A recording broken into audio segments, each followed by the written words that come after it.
Hello, hello, insurance unboxing fans. Today we are doing an insurance unboxing of, I think it's a Star Wars Elite Series Imperial Death Trooper. I think that's the full official name, and hopefully that's the thing I got in the box. Let's take a look. It's kind of what...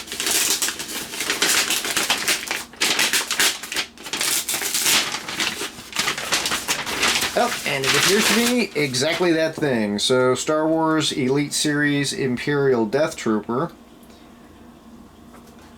And it does appear to be new and sealed package. Awesome! This is a hefty little guy because he is made out of all die-cast metal, which is exactly why I wanted to get him. So, I've never collected this series before. I know it's a defunct line at this point. They decided to let Hasbro take this over and go with the Black Series for the larger scale figures, but these I believe are a little bit bigger than the Black Series. Those are 6-inch figures done by Hasbro. These are 6.5-inch figures done by the Disney store. At least that's what people have been saying online, and I've never owned one, so I'm gonna find out.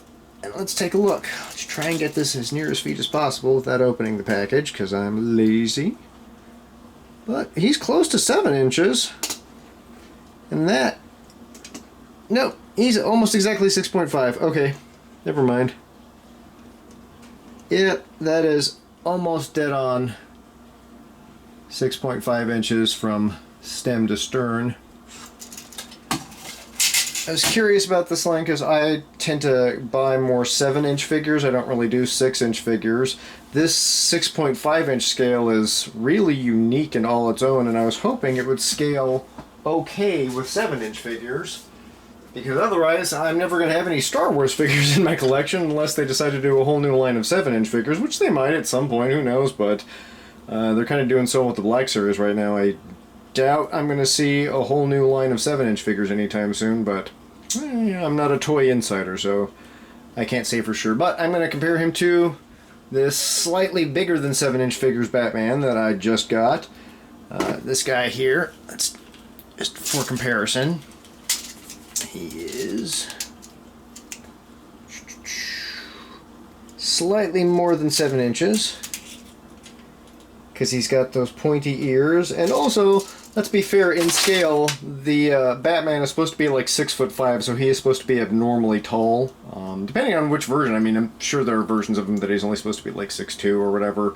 The stats waffle around, but there are versions of him where he is basketball player tall, so it makes sense for him to be a little bit bigger. But let's take a look at the two side by side, and do they look ridiculous? Do they look tremendously out of scale? The superheroes are going to be bigger than regular folks, and given the scale differences, I kind of worked out the math, and a 6.5-inch figure magnified by 10 is going to be 65 inches.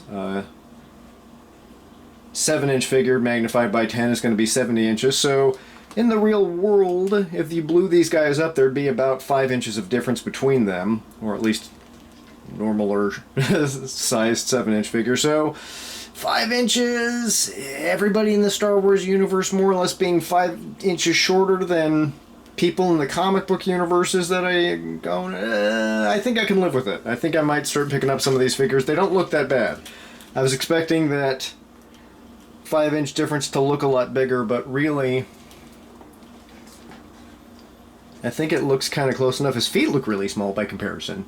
That's kind of funny. Batman's got some big feet, and the Death Trooper's got some teeny little tootsies. But other than that, I don't know, I'm liking these guys. I might start picking more of these up. There's a very limited number of them because they don't, produce this series anymore and haven't for years. But it looks kind of cool. Anyway, this has been me insurance unboxing this Star Wars Elite Series figure and kind of comparing it to the other figures in my collection. Thank you very much for watching. I hope you enjoyed the video. If you did, please consider a like and subscribe.